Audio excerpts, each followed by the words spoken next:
To the ordinary person out there and to the ordinary African out there, what is Pan-Africanism? Pan-Africanism, if I was to sum it up in 3 basic principles. Number 1, all African people are one family. Whether you're in South Africa speaking Zulu or Xhosa, whether you're in Nigeria speaking Yoruba or Igbo, whether you're in Kenya speaking Maasai or Kikuyu, whether you're in Senegal speaking Wolof or Mandingo, whether you're in South Bronx speaking Ebonics, or in Haiti speaking French, or Brazil speaking Portuguese, we one family. And it doesn't matter what your religion is, whether you're Muslim or Christian or traditional African spiritualist, whether you pledge allegiance to this flag or that flag, whether you're light skin or dark skin, straight hair, nappy hair like mine, one family. Yeah. And we should identify on the level of our Africanity first. Being African is more important than anything else. Why? Because God made you an African. Everything else you belong to, you chose. You can leave Christianity tomorrow. You can leave Islam tomorrow. You can renounce your South African citizenship tomorrow. I could give up my American citizenship, so-called, tomorrow. You understand? I could never give up being an African. God made us African, and that's what we should identify with first. Do you believe in the history and the science that man originated in Africa? Oh, absolutely. It's indisputable.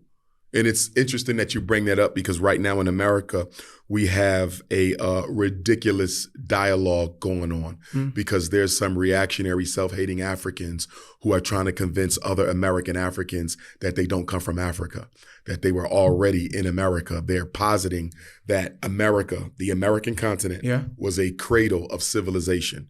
Mind you, no scientific research at all backs this theory up.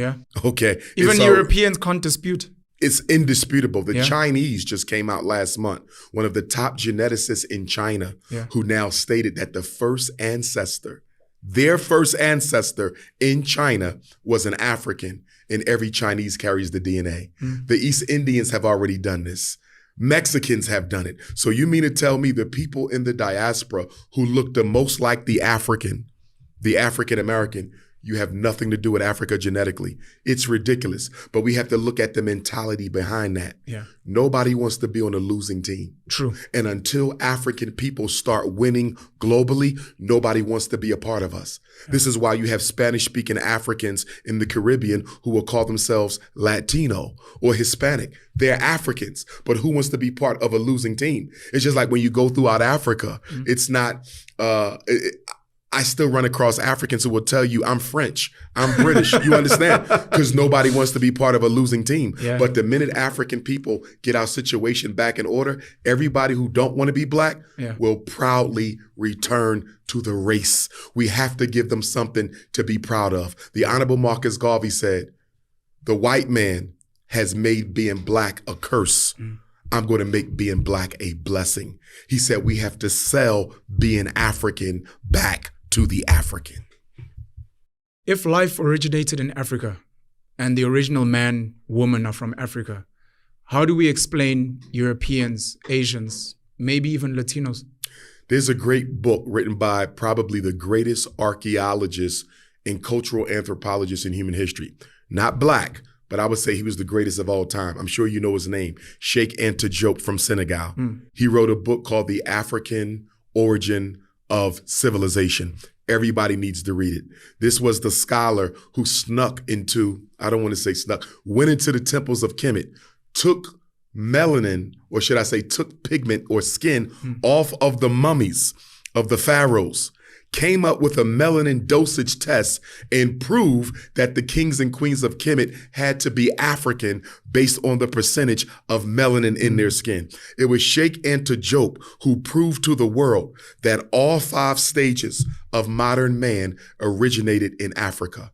The first stage of modern man, all African. Second stage, all African. Third, all African. Homo sapien, the 4th stage, all African. And then we're the 5th stage, Homo sapien sapien. It was only the Homo sapien sapien who left Africa. If the Homo sapien sapien, modern African, never leaves Africa, we never go into Europe, we never experience the Ice Age, Europeans never come, they never evolve. Asians never evolve. Indians never evolved. You don't get another race on earth if the African never leaves Africa. And for that reason, I would like to ask our great African ancestors, why in the hell did you leave the continent? Because if you didn't, we wouldn't be dealing with white supremacy. Do you acknowledge white people, Europeans and Asians as Africans? And that they should Absolutely come back? not. Absolutely not. They are not Africans. Even if they evolved from us, they are now a distinctly different race. Now, multiculturalists and integrationists and colorblind Negroes would say they have 2 arms and 2 legs and they have 2 eyes just like the rest of us. How are they not a part of our human family? And I'll tell you why. Biology is only one aspect of reality. What about spirituality? What about psychology? What about cosmology? What about sociology? Even though the white man may have all the body parts of an African, we do not share the same worldview. We do not share the same spiritual principles. We do not share the same sociological assimilation. Nothing about the African and the European is the same except the fact we share the same human body. So I do not agree that white people are Africans. They are Caucasians, and they have nothing to do with us. So part of the argument is climate, the ice age. Part of it is diet, which may have affected pigmentation and those kind of things. Would you ever consider a journey? It may not be yours. It may be for our children, our children's children, to liberate and rescue Europeans and Asians and bring them back home? That's a trap.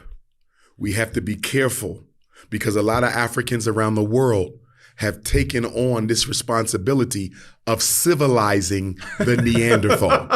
I'm not interested in civilizing the Neanderthal because the Neanderthal can't be civilized. Remember, we did this before.